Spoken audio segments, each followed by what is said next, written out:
Ya, Bang Rama sama silakan dilanjutkan. Kasus yang dulu ada perintah presiden dalam tujuan. Ya, jadi sebenarnya gini ya, SBY pada saat itu meminta kepada Kapolri untuk memberikan keleluasaan kepada KPK menangani kasus itu secara utuh. Sehingga proses termasuk penggeledahan harus diberi ruang. Kira-kira seperti itu ya. Dan setelah selesai, KPK juga disampaikan juga, Pak SBY juga menyampaikan kepada KPK pada saat itu. Karena pada saat itu kan masyarakat membuat yang namanya tameng ya, Mbak Putri ya, tameng di kantor KPK. Saya diminta oleh Pak SBY untuk sepulangnya dari istana, tolong menyampaikan kepada masyarakat ya bahwa ini sudah selesai dan rakyat diminta untuk tidak lagi memberikan tameng di kantor KPK supaya tidak menimbulkan kegaduhan. Kira-kira begitulah. Dan setelah rapat itu selesai, Pak SBY bilang, nanti saya akan jumpa pers, silahkan Pak Timur, Pak Jaksa Agung mendampingi saya. Pada saat itu saya minta izin kepada Pak SBY, Pak, saya ini bukan bagian dari eksekutif. Jadi mungkin lebih elok kalau saya nggak perlu hadir di jumpa pers itu. Biarkanlah saya hargai Pak Kapolri dan Pak Jaksa Agung yang mendampingi Pak Presiden sebagai bagian dari eksekutif. Kalau kita kan lembaga independen, wah menarik, Pak Bram silahkan pulang. Saya pulanglah dan betul malamnya Pak SBY melakukan jumpa pers. Itu bisa diklik tuh, masih ada apa jejak digitalnya. Dia menyampaikanlah dalam jumpa pers itu bahwa kasus simulator SIM ya Kokor Lantas pada saat itu diserahkan, gitu perintahnya, diserahkan sepenuhnya kepada KPK untuk selanjutnya melakukan proses penyidikan dan lain-lainnya. Kira-kira seperti itu. Dan alhamdulillah dari keputusan itu besoknya kita melakukan penggeledahan sudah lancar. Oke. Waktu hari pertama itu kan kurang lancar. Saya ingat bulan Ramadan itu sampai saya harus sahur di Kokor Lantas di Gatot Subroto ya pada saat itu. Jadi saya masih ingat betul pada saat itu. Dan setelah ada pengumuman dari Presiden, kita udah bisa melakukan penggeledahan dengan bebas. Dan setelah itu ya, hasil penggeledahannya kita bawa ke kantor dan kasus itu berlangsung ya, berjalan dengan baik tanpa adanya goncangan setelah perundingan itu. Oke, jadi artinya di sini Anda ingin menegaskan bahwa arahan Presiden itu harus ada saat itu untuk menghindari konflik antara dua atau kegaduhan antara dua. Betul sekali.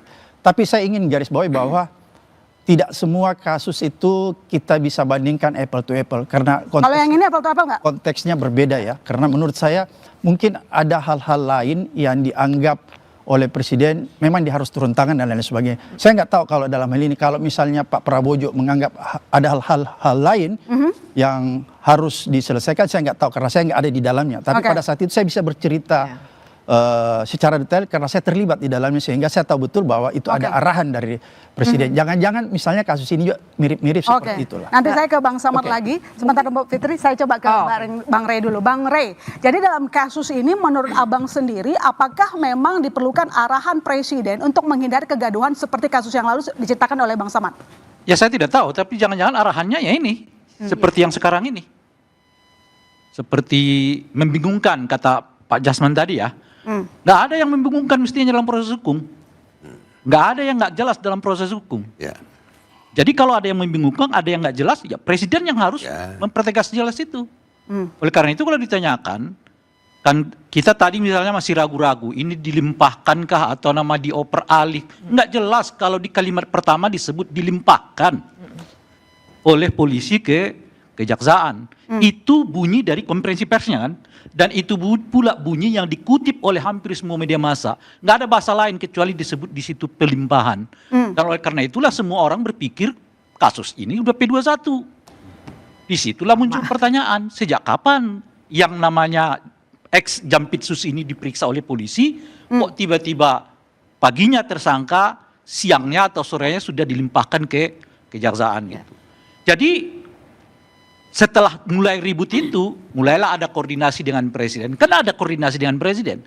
Kesimpulannya, kasus ini diserahkan kepada kejaksaan. Oleh kejaksaan, kita mulai lagi dari nol. Kan kira-kira gitu tuh. Belum, Jampitsus, ex-Jampitsus dikatakan belum ditetapkan sebagai tersangka meskipun kemudian dikoreksi sesudahnya gitu. Nah, apa yang kita bisa baca dari situ? Hanya ada satu kemungkinan. Bahwa dilakukan tanda kutip perdamaian. Siapa memfasilitasi perdamaian itu? Ya pemerintah. Jadi kalau disebut apakah ini perintah siapa? Ya saya kira ini adalah perintah. Perintah siapa? Perintah dari atasan dua institusi ini. Siapa atasan dua institusi ini? Presiden. Presiden menginginkan kasus ini dibawa ke kejaksaan seperti yang ada saat ini gitu. Nah, apakah asumsi kita ini benar? Apakah asumsi kita ini tepat? Itulah tugasnya Bung Sahroni. Bung Sahroni itu ngambang, nggak jelas tadi ngomong mau nyebut apa. Dia bahkan lebih tidak pengamat dari seorang pengamat pun gitu loh. Bung kita pengamat aja mengatakan ini kalau ada dua institusi yang di bawah presiden melakukan tindakan hukum yang mengambang, yang tidak jelas, yang membingungkan setelah bertemu dengan presiden, asumsi pertamanya itulah hasil rapatnya. Tapi apakah asumsi ini benar? Tugas Bung Sahroni untuk menyandarkannya. Oke, Bang Sahroni silakan dijawab. Benar ada perintah presiden untuk mendamaikan kedua pihak, termasuk kemarin ada ke Kejagung. Itu isinya. Terima kasih Bang Rey. Masalah diperintah langsung kan saya tidak di dalam istana. Jadi asumsi Bang Rey tadi menyampaikan dari cerita Bang Samad, langkahnya sepertinya benar. Harus ada kepala negara untuk menyelesaikan masalah dua institusi tersebut. Nah, karena dua institusi tersebut sudah diberikan arahan kemungkinan oleh kepala negara, maka kedua belah pihak antara Kapolri, Jaksa Agung bisa saja didudukkan bersama untuk melakukan koordinasi. Seperti kayak Bang Samad sama Pak Timur Pradopo. Dan akhirnya lah ini ke kejaksaan. Tapi yang saya konsen sekarang, mungkin kita semua, dari semua yang nonton ini, bagaimana kita mengawasi sama-sama proses perkara. Kalaupun ada kekurangannya, masalah KUHAP kah atau masalah lain, pasti ada kekurangannya. Tapi sekarang kita konsentrasi, kita awasi proses ini, kita lihat ini bagaimana dia melakukan kerja-kerja secara transparansi. Bung Sahroni. Saya sudah minta. Boleh saya ini sedikit. Bung Sahroni. Boleh. Ya inilah bagian yang kita lakukan. Yang sekarang mau kita tanyakan itu, mengapa ada proses yang membingungkan? Mengapa ada proses yang tidak jelas? Jadi nggak mungkin kita bicara ke depan karena sebelumnya itu sudah ada persoalan. Jangan kita bicara ke depan dulu. Kita selesaikan dulu nih. Mengapa ada pengalihan ambil alihan kasus dari kepolisian kepada kejaksaan? Apakah yang bersangkutan sudah pernah diperiksa polisi apa tidak? Apakah barang-barang yang dinyatakan milik saudara tersangka ini benar-benar miliknya atau tidak, asli atau tidak? Karena kita mendengar sekarang misalnya emas itu juga akan diperiksa oleh FBI soal keasliannya. Dan seterusnya gitu. Ini kita selesaikan dulu sebelum kita bicara ke depan. Termasuk salah satunya siapa yang membuat kedua institusi ini tanda kutip berdamai dengan cara yang seperti sekarang ini yang membingungkan.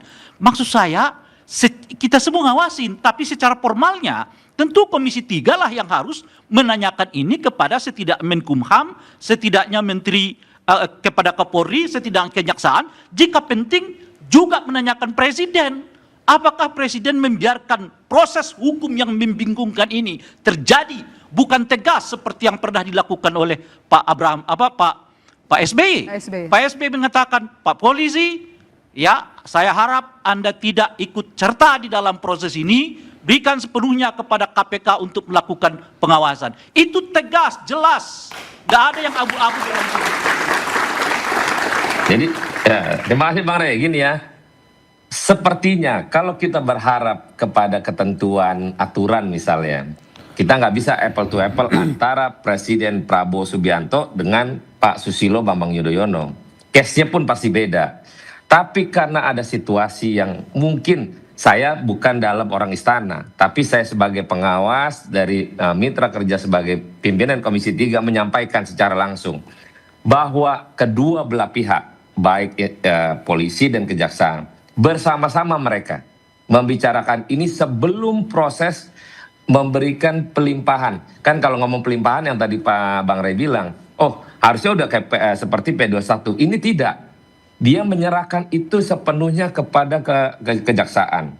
biarlah kejaksaan yang meneruskan proses penyidikan lebih lanjut. Yang sekarang kalau ngomong misalnya si kejaksaan dia bingung, pertama masih bilang saksi, tahu-tahu diralat, akhirnya jadi tersangka lagi. Nah, diawali tadi saya sampaikan, ini menarik karena akan jadi tontonan lebih panjang. Karena lawyernya tersangka membantah tadi malam. Bayangin, ini akan menjadi tontonan, ini akan menjadi beban ya. kita di mitra Komisi 3. Ya itu yang harus dicegah oleh Bung Sahroni. Ini nggak boleh jadi tontonan, tapi juga sekaligus tuntunan. Orang mengerti hukum itu harus ditegakkan seadil-adilnya. Mengapa kalau polisi yang bermasalah diserahkan kepada polisi? Kalau kejaksaan yang bermasalahkan kasusnya diserahkan kepada kejaksaan. Kalau militer, tentara yang bermasalah kasusnya diserahkan kepada tentara. Tapi kalau rakyat sipil yang bermasalah, 3 institusi ini bisa datang bersama-sama loh. Kan Anda maksud saya Bung Sahroni justru yang harus menegakkan prinsip-prinsip penegakan hukumnya sebagai wakil rakyat. Harus tegak, polisi, kalau Anda salah kok polisi yang tangani. Kalau jaksa yang salah, jaksa yang tangani. Kalau tentara yang salah, tentara yang tangani. Kenapa kalau rakyat biasa yang salah, polisi nanganin, jaksa nanganin, kadang-kadang tentara juga ikut nanganin gitu. Iya, jadi kayak kita dikerubungi oleh 3 institusi gitu. Ya, jadi sebenarnya saya juga hadir di sini justru untuk melawan pandangan itu, Bang Sahroni. Ini tidak boleh jadi tontonan, ini penegakan hukum. Nah, perbedaan terbesar antara Pak SBY dengan Pak Prabowo Subianto hari ini adalah 2 hal. Pertama, waktu itu Pak SBY tetap pegangannya KUHP dan Undang-Undang Tipikor. Jadi ingat, peran kepala negara dan kepala pemerintahan bagaimanapun dia bisa mendudukan 2 institusi bersama-sama, pegangannya tetap mesti hukum. Dan KUHP itu tidak boleh ditafsirkan, itu penting sekali dalam penalaran hukum. Dan kemudian yang kedua bedanya adalah Pak SBY menerangkan kepada warga waktu itu, jumpa pers, menerangkan situasinya dan tetap tegak pada KUHP dan Undang-Undang Tipikor. Nah hari ini kan nggak ada keterangan apa-apa, tiba-tiba dipindah aja, tiba-tiba cipika-cipiki antara kepala kepolisian dengan jaksa agung. Yang buat rakyat ini yang jadi bertanya-tanya, dan saya setuju dengan Bung Rey bahwa pada akhirnya Komisi 3 lah yang harus bertanya atau mempertanyakan dengan keras sebenarnya, karena pegangannya harus KUHP. Kalau udah melanggar KUHP artinya ada yang salah dengan Jadi cara Komisi 3 tidak menjalankan perannya menurut Anda? Buat saya nggak menjalankan, malah mengajak kita untuk menonton sama-sama. Buat saya itu keliru sekali. Oke, coba saya ke Prof. Suparji kalau gitu. Prof, kalau disampaikan tadi oleh Bang Abraham Samad di zamannya Pak SBY ketika dilimpahkan kasus ke KPK, lalu kemudian yang sekarang menurut Anda apakah lazim dilakukan pengalihan di masa penyidikan tapi disebut-sebut melanggar KUHP? Ini sudah agak liar lagi bolanya. Apa? Karena udah satu visi kayaknya. Saya berbeda lah ya. Pertama, kita perspektif secara sosiologis ya. Ada pengalaman, kasus Asabri itu dari Polri dilimpahkan ke kejaksaan. Real itu, faktual itu. Dan jaksa berhasil membongkar yang luar biasa kan. Dan waktu tidak dipersoalkan. Jadi clear secara historis, secara sosiologis, ada fakta seperti itu. Dan kedua, dulu juga ada dari kejaksaan dilimpahkan pada polisi, kasus Kemayoran. Oke. Jadi secara sosiologis ada dasarnya. Terus yang kedua, kaitannya dengan norma KUHP mana yang kemudian dilanggar. Pasal 58, 59 KUHP yang baru mengatur koordinasi antara penyidik, penuntut, ya sejak praadjudikasi. Sudah ada proses koordinasi tersebut. Jadi dari secara historis, secara yuridis, ada norma yang mengatur tentang itu. Demikian pula di Undang-Undang KPK, pasal 10A juga mengatur bahwa KPK bisa mengambil alih suatu perkara dengan berbagai persyaratan. Clear di situ. Jadi pengambil alihan juga bisa dilakukan oleh KPK. Dan Kejaksaan Agung ini pada konteks tindak pidana korupsi adalah kedudukannya sebagai penyidik yang kemudian menindaklanjuti penyidikan yang dilakukan oleh polisi. Oke. Dalam konteks ini sebetulnya yang terpenting adalah bagaimana memastikan kekhawatiran-kekhawatiran itu tidak terjadi. Karena dalam konteks perspektif KUHP, perspektif sosiologis, dan perspektif filosofis sebetulnya yang paling mendasar. Yaitu bagaimana mengungkap perkara ini menjadi terang benderang, siapa yang kemudian harus bertanggung jawab, harus dimintai pertanggungjawaban. Bisa begitu, Prof. Ini kan Itulah orang yang menyampaikan kemudian bahwa kita bisakah lakukan jeruk saat makan ini. jeruk? Ini kita lakukan saat ini proses bagian dari itu. Maka dengan tim 9 alumni KPK, harapannya itu kan sebagai salah satu jaminan. Supervisi KPK, monitoring DPR adalah sebagai jaminan untuk itu. Dan yang terpenting lagi bahwa mestinya kita dorong saja kalau seandainya sekarang ada penahanan kepada yang bersangkutan. Sehingga tidak muncul berbagai diskriminasi. Kalau persoal pengalihan kemarin itu kan sudah terjadi. Apakah sekarang mau ditarik lagi kepada polisi? Apa dikembalikan atau diserahkan pada KPK? Itu juga jadi persoalan. Menurut saya yang terpenting adalah bagaimana memastikan hukum acara lanjutannya itu segera diperiksa, kemudian kalau syarat dilakukan penahanan terpenuhi, dilakukan proses penahanan tadi itu. Dan kemudian apakah ada kontribusi presiden? Ya tentunya presiden sangat berkontribusi bagaimana proses penegakan hukum itu tidak kontraproduktif dengan proses jalannya pembangunan, yang bagaimana jaksa, bagaimana polisi sebagai alat eksekutif adalah memastikan bagaimana proses hukum itu juga berkontribusi terhadap bagaimana program-program yang dilakukan. Jadi kaitannya dengan penanganan perkara ini, ya menurut saya adalah sudah terjadi faktanya kan, fakta hukumnya sudah terjadi lagi, kecuali mau ada yang pra-peradilan, Bang Bunyamin misalnya, pengalian perkara ini di pra-peradilan kan. Sudah didaftarkan, Prof. Sudah didaftarkan. Objek pra-peradilannya apa? Tidak termasuk objek peradilan, apakah upaya paksa? Apakah karena sekarang limitatif kan objek pra-peradilannya.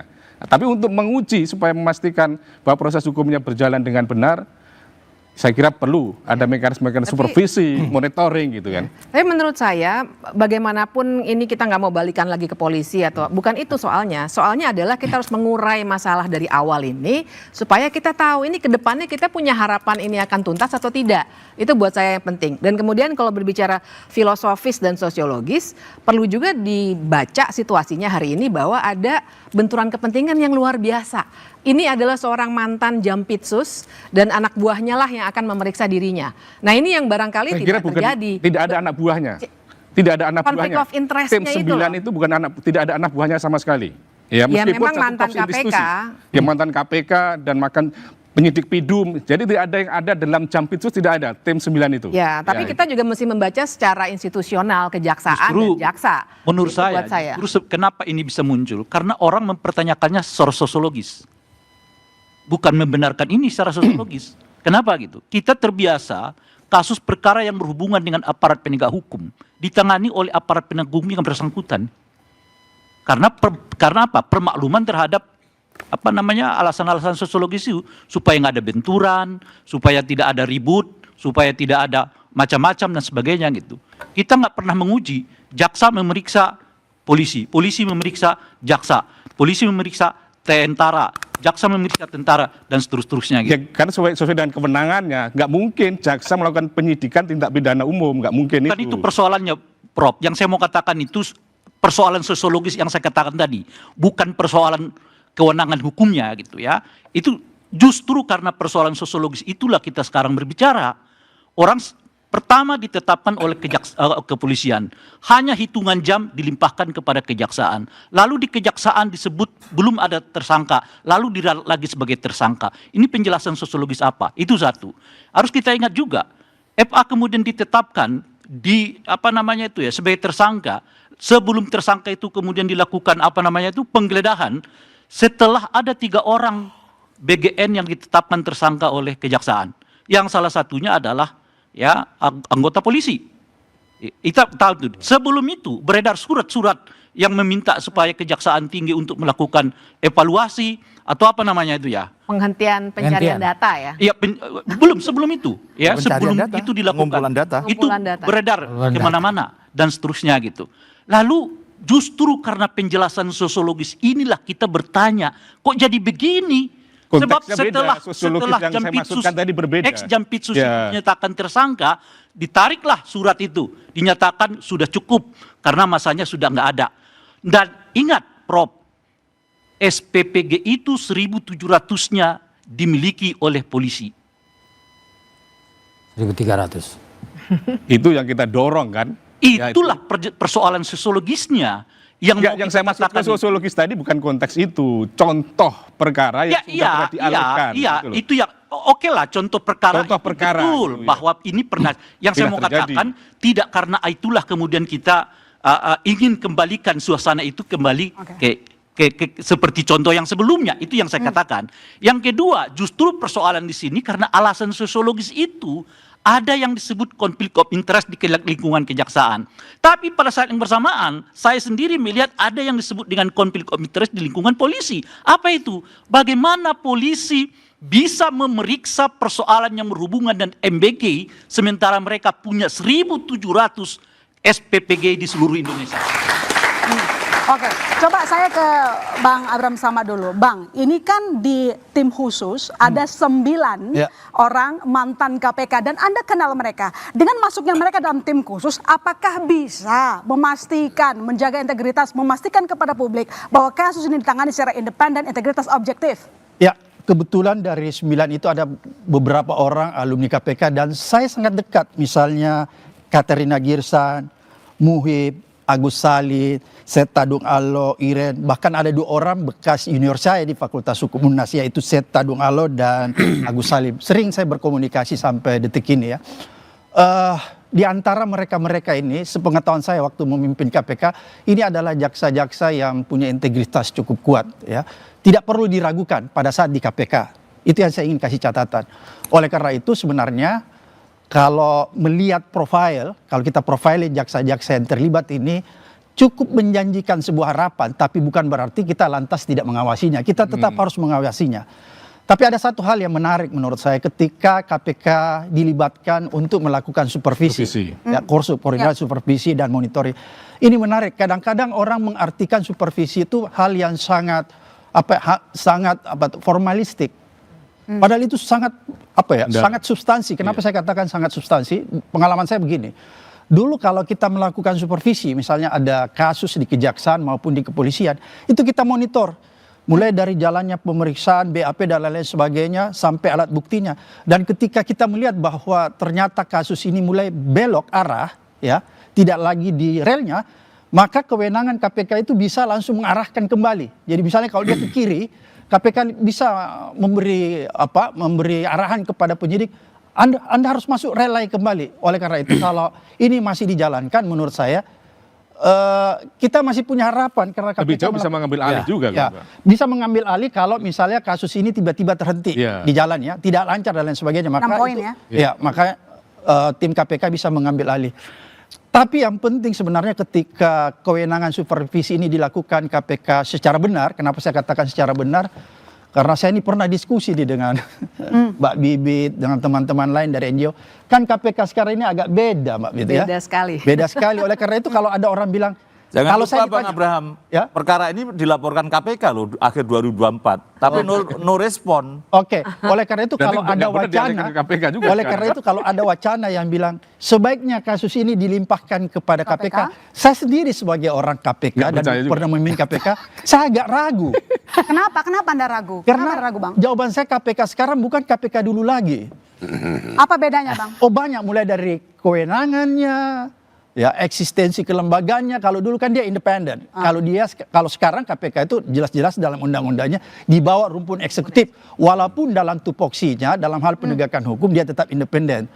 Kemudian yang kedua, kalau kita lihat banyak kasus-kasus di KPK yang menurut hemat saya itu menimbulkan pro kontra juga di tengah-tengah masyarakat ya. Sehingga kalau saya ditanya secara pribadi, tapi saya bisa salah ya, silahkan saya dikritik.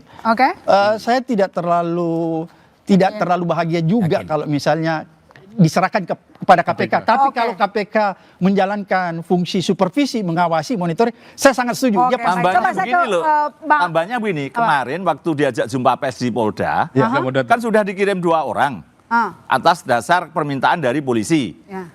Ada surat tugas dari pimpinan KPK. Tapi di saat jumpa pers, dua deputi itu kabur loh malah. Nah, itu. Gimana? Kita berharap gimana? Makasih. Lanjut. Jadi maksudnya apa? Mereka Jadi kabur nggak bisa- artinya apa? nggak perlu juga KPK. Ada kan? intervensi maksudnya? Supervisi Enggak, itu. justru KPK-nya menurut saya malah jiper. Perkaranya kok besar gini. Diajak ke Panas. Jiper. Oke, Ketakutan baik. dia. Coba ke Pak Jasman. Ini mantan pimpinan KPK saja tidak yakin kalau kasus ini ditangani oleh KPK. Anda yang kita beberapa kali bertemu, Anda malah sangat menuntut bahwa kasus ini ditangani di KPK. Ya, itu lebih bagus. Ditangani Supaya KPK. tidak terjadi tadi ini antara Kapolri dengan Jaksa Agung, itu aja. Sebenarnya pengangkatan yang 9 orang ini yang disebutkan oleh Pak Abraham sama juga percaya independen. Sebenarnya bukan masalah independen. Yang independen itu Jaksa Agung. Jaksa Agung itu adalah penuntut umum tertinggi. Ya. Harusnya dia bertanggung jawab. Anak buahnya ini adalah perrekser. Apa artinya perrekser? Ya, perpanjangan tangan Jaksa Agung. Siapapun yang menangani perkara ini adalah perrekser. Itu. Nggak perlu kita ragukan. Kalau soal itu. Jangankan yang 9 orang ini. Anak kemarin sore yang saya akan ngajar di PPJ. Yang di PPJ aja bisa saya bikin menyidangkan perkara ini. Bisa. Gak ada masalah. Persoalannya sekarang, kenapa harus begini gitu loh. Kenapa? Ini yang jadi persoalan. Makanya banyak masyarakat bertanya-tanya, ada apa? Mau dibawa kemana ini perkara? Itu. Igan. Jadi siapa yang bisa membawa arah, Pak? Apakah Anda yakin nanti tim dari mantan KPK bisa didengarkan oleh Jaksa Agung? Jadi kalau kembali ke KUHAP, ya sudah, periksa aja dulu. Nanti kalau misalnya menurut jaksa kurang tidak memenuhi persyaratan, tetap juga tidak memenuhi persyaratan, Kapolri atau dalam hal ini penyidik mengatakan optimal, nggak bisa lagi menambah alat-alat bukti, maka Kejaksaan Agung penyidik itu yang benar. Itu menurut KUHAP. Menurutku, Ya, saya ada sedikit Mbak ya. Saya melihat perkara ini menjadi domain publik ya. Ya. Semua orang sudah mengomentari. Iya, Jadi iya. alangkah buruknya, alangkah celakanya kalau penyidik ini bermain-main. Menurut Iya. saya itu pertama. Ya. Kemudian yang kedua, setelah Jadi saya nggak melihat mungkin. penggunaan pasal TPPU, ya, karena kan dia perkara pokoknya itu kan korupsi. Kemudian Sabri. di Nah, TPPU kan. ya. TPPU kan. Pengalaman saya kalau aparat penegak hukum sudah menggunakan TPPU, maka menurut hemat saya kasus ini, pengalaman saya bisa jadi salah, kasus ini pasti berada di rel yang sebenarnya. Kenapa? Ketika kita menggunakan pasal-pasal TPPU itu sulit sekali kita merekayasa. Ya. Karena kenapa? Di situ akan kelihatan tuh ada follow the money, follow the suspect. Akan kelihatan tuh uang itu lari kemana gitu. Siapa-siapa yang mendapatkan. Kemudian kelihatan juga tuh ada yang disebut gatekeeper. Gatekeeper itu baik institusi maupun perorangan. Orang-orang inilah yang menyamarkan hasil uang-uang gelap itu. Itu kelihatan kalau kita menggunakan TPPU. Oleh karena itu menurut saya ada satu hal yang positif menurut saya ketika kasus ini menggunakan TPPU. Karena kenapa? Ketika undang-undang perampasan aset belum disahkan, belum ada di negeri kita, maka satu-satunya cara, satu-satunya jalan untuk melakukan aset recovery harus lewat TPPU. Ya. Tanpa menggunakan TPPU, maka aset recovery itu nggak bisa Sabar dulu Pak Abraham, sabar dulu. Jangan buru-buru berprasangka baik dulu ke depan. Oke. Kenapa saya katakan begitu? Lah di awalnya aja udah masalahnya seperti ini. Oke. Gimana nggak terang benderangnya semua orang melihat apa yang disebutkan tadi sebagai sesuatu yang membingungkan, sebagai sesuatu yang tidak jelas. Bukan hanya pakar hukum loh. Bahkan kita, saya kira juga kawan-kawan mahasiswa terbengong-bengong melihat persoalan Kalau saya tidak hukum yang saat bingung, ini. saya bisa memberikan penjelasan. tidak bingung. Iya. Oke. Masyarakat umumnya itu. Jadi oleh karena itu jangan kita dulu berprasangka baik. Telanjang sangat apa yang terjadi dalam konteks 1 minggu ini. Oke, Tadi sangat pilihannya kan telanjang. begini, Nanti Mbak. lanjutkan Bang Ray, tetap bersama kami di Bola Liar, saudara.